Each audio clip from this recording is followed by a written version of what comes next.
Assalamualaikum warahmatullahi wabarakatuh. Nama saya Muhammad Syafaq Ridla, MPM 2021020104 dari Fakultas Syariah Hukum Tata Negara, kelas S semester 2 dengan mata kuliah Akhlak dan Tasawuf dengan dosen pengampu Bapak Muhammad Irfan SHI MSy. Di sini saya akan menyampaikan makalah tentang awal mula dan tujuan manusia diciptakan.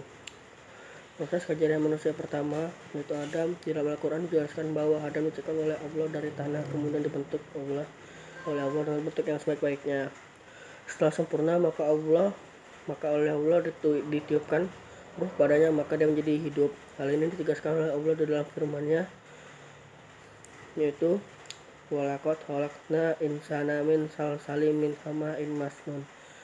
Artinya, dan sesungguhnya kami telah menciptakan manusia Adam dari tanah liat kering yang berasal dari lumpur hitam yang diberi bentuk. Quran surat Al-Hajar surat 15 ayat 26. Yang kedua, proses kejadian manusia. Kedua, Siti Hawa. Pada dasarnya segala sesuatu yang diciptakan oleh Allah di dunia ini selalu dalam keadaan berpasang-pasangan. Demikian halnya dengan manusia. Allah berkehendak menciptakan lawan jenisnya untuk dijadikan kawan hidup, dalam kurung istri. Hal ini dijelaskan oleh Allah dalam satu firman-Nya, yaitu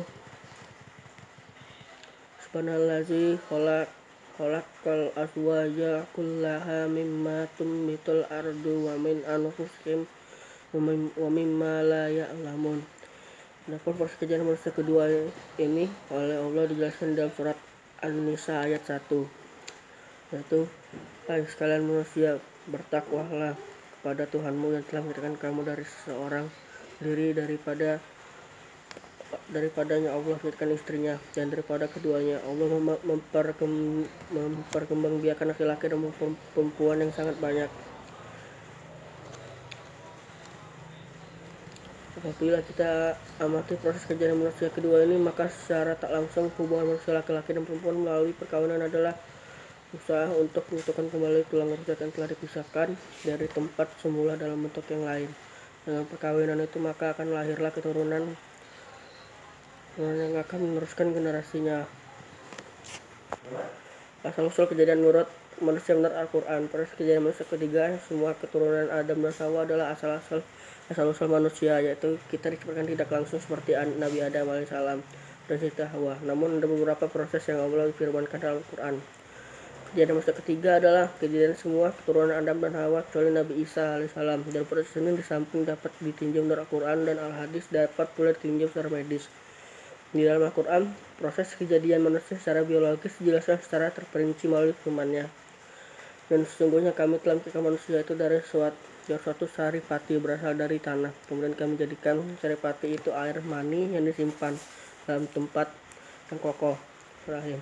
Kemudian air mani itu kami jadikan segumpalan darah, lalu segumpalan darah itu kami jadikan segumpalan daging. Dan segumpalan daging itu kami jadikan tulang belulang, lalu tulang belulang itu kami bungkus dengan daging. Kemudian kami jadikan jam makhluk yang berbentuk lain. Maka Maha Suci Allah, pencipta yang paling baik.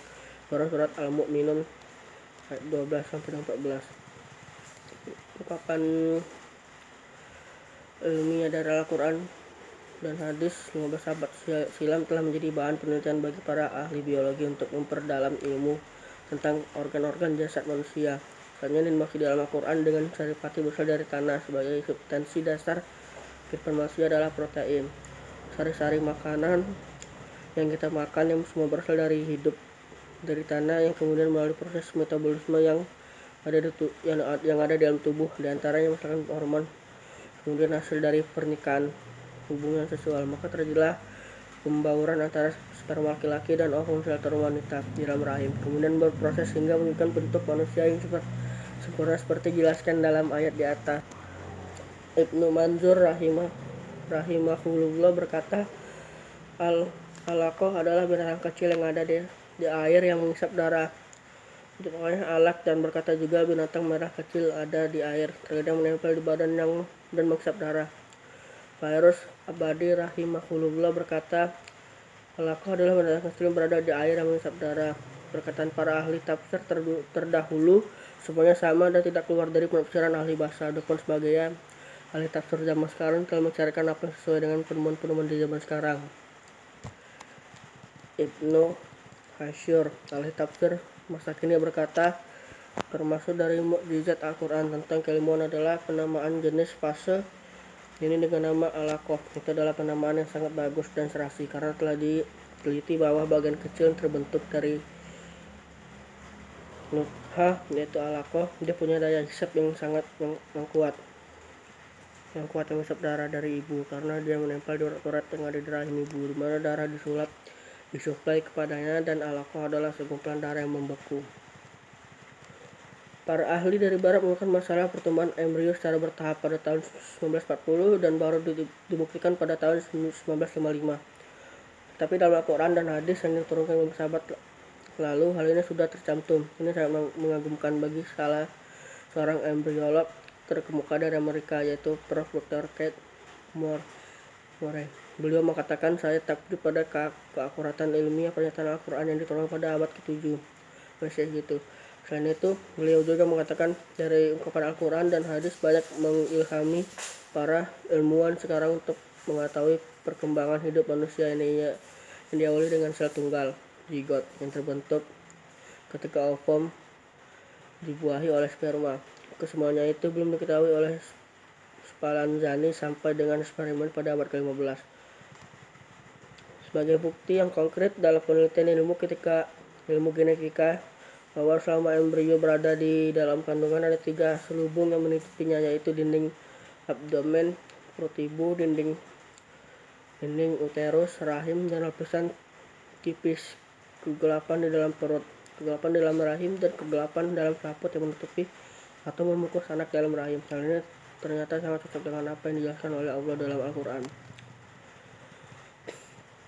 Kita yang menciptakan kamu dari seorang diri, kemudian dia jadikan dirinya daripadanya istri, dan dia menurunkan kamu 8 ekor yang berpasangan dari binatang ternak. Dia menjadikan kamu dalam pertimu kejadian demi kejadian dalam 3 kegelapan. Yang berbuat demikian itu adalah Allah, Tuhan kamu, Tuhan yang mempunyai kerajaan. Tidak ada Tuhan selain Dia. Maka bagaimana kamu dapat dipalingkan? Surat Az-Zumar ayat 39, surat ke-9 ayat 6. Khalaqakum min nafsin wahidatan tsumma ja'alna minha zawjaha wa anzalna lakum minal an'ami sumaniyatan azwaj yakhluqukum fi butuni ummahatikum khalaqakum min ba'di khalqin fi dzulumatin zalikumullahu rabbukum lahum la ilaha illa. Selanjutnya yaitu tugas manusia di muka bumi. Di dalam Al-Quran ada 3 istilah yang digunakan untuk menunjuk manusia, yaitu 1 menggunakan huruf alif, nun, sin, semacam insan, ins, nas, dan unas. 2 menggunakan al-bashar, menggunakan kata bani.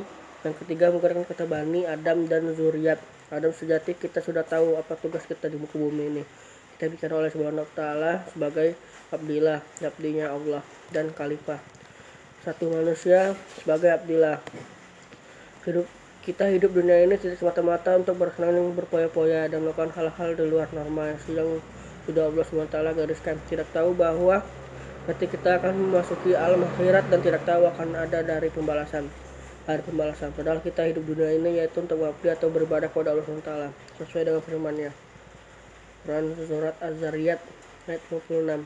Artinya, dan aku tidak menciptakan jin dan manusia melainkan supaya mereka mengabdi padaku.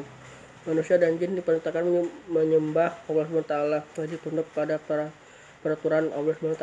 Mereka jadikan atas kehendak yang tidak ada seorang pun yang dapat memberi manfaat atau mendatangkan mudarat, karena semuanya adalah dengan kehendak Allah SWT.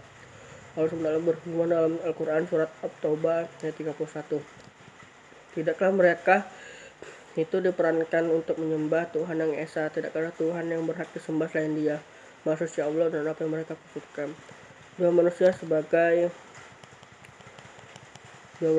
khalifah atau pemimpin. Nabi Adam AS diturunkan ke bumi ini untuk menjadi pemimpin dan mengelola bumi, karena manusia makhluk yang sempurna. Buktinya dan kemajuan yang dilahirkan oleh manusia baik dari segi ilmu pengetahuan dan teknologi yang semakin maju.